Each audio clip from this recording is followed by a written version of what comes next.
আসসালামু আলাইকুম প্রিয় শিক্ষার্থীরা, আশা করি সবাই ভালো আছে। আমি হাসিবুর রহমান, ওবিডিয়েন্ট একাডেমির পক্ষ থেকে আজকে তোমাদের শেখাবো ডাব্লিউএইচ কোয়েশ্চেন। এটা চতুর্থ ও পঞ্চম শ্রেণীর খুবই গুরুত্বপূর্ণ এবং কঠিন একটা বিষয়। যদিও কঠিন বলাটা ঠিক হবে না, কারণ যদি তোমরা এটা সঠিকভাবে চর্চা করো তাহলে অবশ্যই পারবে ইনশাআল্লাহ। তো প্রথমত আমরা যদি এটাকে শিখতে চাই, আমাদের অবশ্যই কিছু শব্দ সম্পর্কে জানতে হবে, যেটা হলো ডাব্লিউএইচ কোয়েশ্চেনের ডাব্লিউএইচ ওয়ার্ড। কি জানতে হবে? WH word. ডাব্লিউএইচ ওয়ার্ড মানে আমরা সেই সকল ওয়ার্ড বুঝি যেগুলোর মাধ্যমে আমরা প্রশ্ন করব। প্রথম ওয়ার্ডটা দেখো, হোয়াট। WHAT, what. হোয়াট অর্থ কি? তোমরা মনে রাখবে, ইংরেজিতে দক্ষ হতে গেলে অবশ্যই তোমার প্রচুর প্রচুর শব্দের অর্থ জানতে হবে। তুমি যত বেশি শব্দের অর্থ জানবে, ইংরেজিতে তত বেশি দক্ষ হবে। তো হট শব্দের অর্থ হচ্ছে কি। দ্বিতীয় শব্দ WHO, হু। হু অর্থ কে। হু অর্থ কে বা কারা। WHOSE, whose. WHOSE, whose. Whose অর্থ কার। হুজ অর্থ কার। WHOM, হুম। WHOM, হুম। হুম অর্থ কার বা কাকে। হুম অর্থ কি? কার বা কাকে। তাহলে আমরা আবার একটু রিভাইজ করি। হট অর্থ কি। হু অর্থ কে বা কারা। হুজ অর্থ কার। হুম অর্থ কার বা কাকে। তারপরে WHICH, হুইচ। WHICH, হুইচ অর্থ কোনটি। WHEN, when. ওয়েন অর্থ কখন। ওয়েন অর্থ কখন। WHERE, হোয়ার। হোয়ার অর্থ কোথায়। হোয়ার অর্থ কোথায়। WHY, why. হোয়াই অর্থ কেন। হোয়াই অর্থ কেন। HOW, how. হাউ অর্থ কেমন বা কত। হাউ অর্থ কেমন বা কত। তোমরা যদি এই শব্দগুলোর অর্থ খুব ঠিক ভালোভাবে জানতে পারো, তাহলে অবশ্যই তোমরা ডাব্লিউএইচ কোয়েশ্চেন করতে পারবে। শব্দের অর্থগুলো শেখার পরে তোমরা এগুলো বারবার প্র্যাকটিস করবে এবং অর্থগুলো মুখস্থ করে ফেলবে। তো যখনই তোমরা শব্দের অর্থগুলো সব শিখে ফেলবে, তারপর তোমরা কিভাবে এগুলো করতে হয় জেনে যাবে। তো যে ধরনের প্রশ্ন করতে ব্যবহার করা হয়, অর্থাৎ এই যে শব্দগুলো অর্থ তোমরা শিখলে, এই শব্দগুলো ব্যবহার করে তোমরা যে প্রশ্ন তৈরি করবা বা যে ধরনের প্রশ্ন তৈরি করতে ব্যবহার করবা তা সম্পর্কে আমরা জানি। যেমন হট অর্থ কি শিখছিলাম? হট অর্থ শিখেছিলাম কি। হট দিয়ে যদি আমরা কোনো কিছু প্রশ্ন করতে চাই, সেক্ষেত্রে কি কি কাজে ব্যবহার করা যাবে? সুনির্দিষ্ট কোনো ব্যক্তি, বস্তু, প্রাণী সম্বন্ধে জানতে চাইবে। যদি আমরা এইসব বিষয় সম্পর্কে জানতে চাই, তাহলে আমরা হট দিয়ে প্রশ্ন করতে পারবো। সুনির্দিষ্ট কোনো ব্যক্তি, বস্তু সম্বন্ধে জানতে চাইবে। যেমন হোয়াট ইজ ইউর নেম অর্থ কি? তোমার নাম কি। হোয়াট ইজ ইউর নেম অর্থ তোমার নাম কি। এখানে হট দ্বারা যখনই আমরা প্রশ্ন করছি, তখন আমি তোমার সম্পর্কে জানতে চাচ্ছি। কার সম্পর্কে জানতে চাচ্ছি? তোমার সম্পর্কে জানতে চাচ্ছি। তাহলে হট দিয়ে অবশ্যই কোনো ব্যক্তি বা বস্তু সম্পর্কে জানতে চাওয়া হয়। আবার what is your aim in life, তোমার জীবনের লক্ষ্য কি। তোমার জীবনের লক্ষ্য কি। যখন আমরা এমন জানতে চাচ্ছি, তখন আমি তোমার জীবনের লক্ষ্য জানতে চাচ্ছি, যেটা একটা বস্তুর সাথে তুলনা করা যায়। দ্বিতীয়ত হু। হু অর্থ কি ছিল? কে বা কারা। হু দিয়ে আমরা ব্যক্তি সম্বন্ধে জানতে চাই। অর্থাৎ কোনো নামের নিচে যদি কোনো শূন্যস্থান দেওয়া থাকে, অর্থাৎ আন্ডারলাইন করা থাকে, অর্থাৎ নামকে প্রশ্ন করতে বললে তখন আমরা কি ব্যবহার করব? হু। যেমন হু ডিড ইট, কে এটা করছে। অবশ্যই কোনো ব্যক্তি সম্পর্কে জানতে চাচ্ছে, সেটা কোনো ব্যক্তির নাম হতে পারে। আবার হু ইজ ইউর ব্রাদার, কে তোমার ভাই? তাহলে অবশ্যই তোমার ভাইয়ের নাম জানতে চাচ্ছে। তাহলে বোঝা গেল যে হু দ্বারা কোনো ব্যক্তি সম্বন্ধে অর্থাৎ নামের সাথে সম্পর্কিত কোনো কিছু জানতে চাওয়া বোঝায়। হুজ অর্থ কার, হুজ অর্থ কার, কার অধিকারে আছে এ প্রশ্ন করতে ব্যবহৃত হয়। কার অধিকারে আছে এ প্রশ্ন করতে ব্যবহৃত হয়, অর্থাৎ এই কলমটা কার কাছে আছে? আমার কাছে আছে, অর্থাৎ এটা আমার অধিকারে আছে। তাহলে হুজ দ্বারা যদি আমরা প্রশ্ন করতে চাই তাহলে কার অধিকারে আছে এই ক্ষেত্রে ব্যবহার করা হয়। যেমন হুজ ইজ দিস পেন, এই কলমটা কার?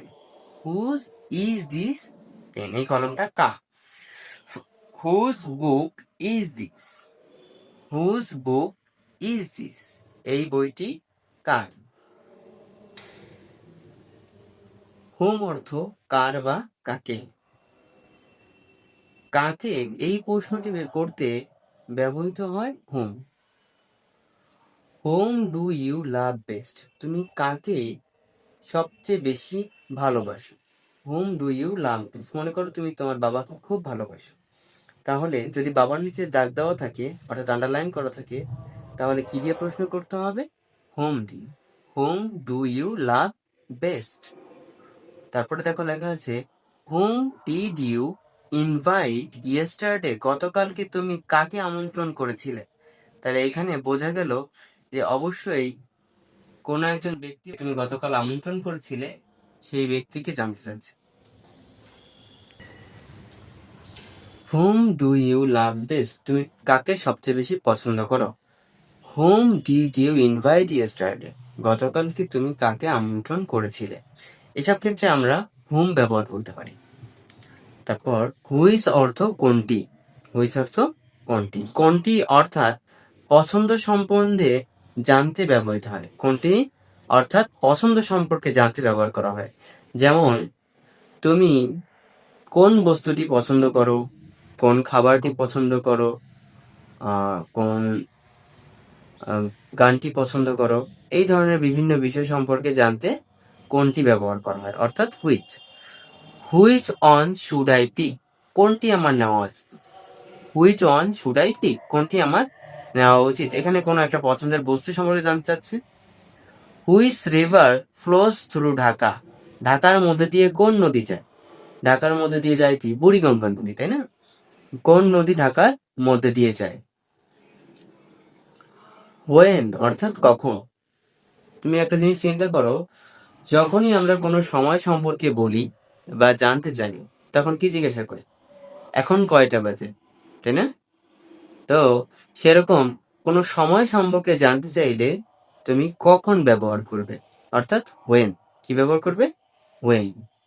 কখন, কোন সময় অর্থাৎ সময় সম্বন্ধে জানতে ব্যবহৃত হয় ওয়েন। ওয়েন উইল হি কাম, সে কখন আসবে, এখানে সময় জানতে চাইছে। সে 9টার সময় আসতে পারে, 9টা 30-এ আসতে পারে। ওয়েন ওয়ার ইউ বর্ন, তুমি কখন জন্মগ্রহণ করেছিলে, অর্থাৎ সকাল, বিকাল অথবা কোনো সময় উল্লেখ করা হতে পারে। হ্যাঁ, কোথায়, কোনখানে অর্থাৎ সময় সম্বন্ধে জানতে ব্যবহৃত হয়। সময় হবে না এখানে, স্থান হবে, স্থান। হোয়ার অর্থাৎ কোনখানে, কোথায় অর্থাৎ স্থান সম্বন্ধে জানতে চাইলে। যদি মনে করো আমি খুলনায় থাকি, খুলনার নিচে আন্ডারলাইন করা থাকলে যদি খুলনাকে প্রশ্ন করা হয় তাহলে কি দিয়ে প্রশ্ন করতে হবে? হোয়ার দিয়ে। কারণ হোয়ার অর্থ কোথায়, কোনো জায়গা বা স্থানের নাম সম্বন্ধে জানতে চাইলে আমরা হোয়ার ব্যবহার করব।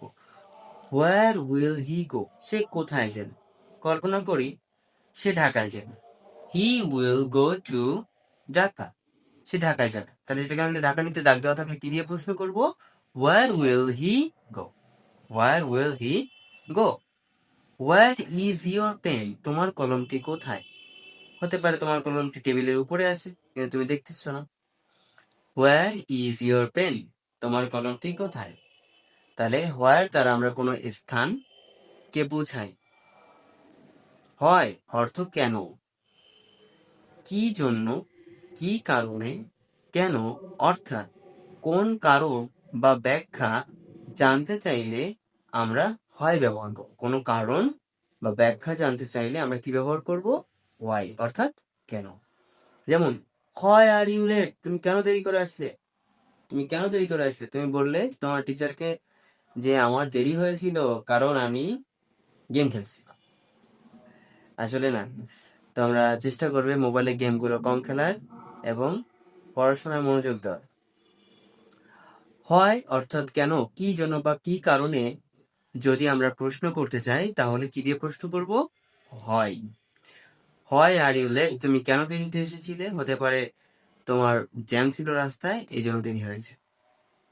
হয় ডিড হি কাম হেয়ার, সে এখানে কেন এসেছে? হয় ডিড হি কাম হেয়ার, সে এখানে কেন এসেছে? এখানে কেন এসেছে এই কথাটা বোঝাতেও আমরা কি ব্যবহার করেছি? হাউ অর্থ কেমন বা কত, কিভাবে, কেমন করে ইত্যাদি পদ্ধতি, গুণাগুণ সম্বন্ধে জানতে ব্যবহৃত হয় হাউ। যেমন হাউ আর ইউ, তুমি কেমন আছো? How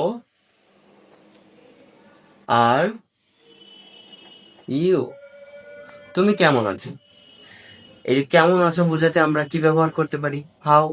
how did you do that, তুমি কিভাবে এটি করলে? তুমি অঙ্কন কিভাবে করলে? এই ক্ষেত্রে আমরা কি ব্যবহার করতে পারবো? How. How did you do that, how did you do it, এইসব ক্ষেত্রে আমরা কি ব্যবহার করতে পারবো? হাউ। কিভাবে বা কেমন বলতে। How far is Dhaka, Dhaka কত দূরে অবস্থিত? পদ্ধতি, গুণাগুণ, অবস্থান, এসব ব্যবহার ক্ষেত্রে আমরা হাউ ব্যবহার করতে পারবো। তো প্রিয় শিক্ষার্থীরা, আজকে তোমরা যতটুকু শিখলা এটা তোমরা বারবার চর্চা করবা। মনে রাখবা, যত বেশি তুমি ইংরেজি অর্থ জানবা এবং এগুলোর প্রয়োগ শিখবা, ততই তুমি ইংরেজিতে দক্ষ হয়ে উঠবে। ডাব্লিউএস কোয়েশ্চেন শিখতে গেলে তোমাকে প্রথমেই শব্দগুলোর অর্থ জানতে হবে এবং প্রতিটি শব্দের কোথায় কোথায় ব্যবহার তাও তোমার জানতে হবে। তো আরেকবার আমরা শব্দগুলোর অর্থ রিভাইজ করি। হট অর্থ কি, হু অর্থ কে বা কারা, হুজ অর্থ কার, হুম অর্থ কার বা কাকে, হুইচ অর্থ কোনটি, ওয়েন অর্থ কখন, হোয়ার অর্থ কোথায়, হোয়াই অর্থ কেন, হাউ অর্থ কেমন বা কত। ধন্যবাদ।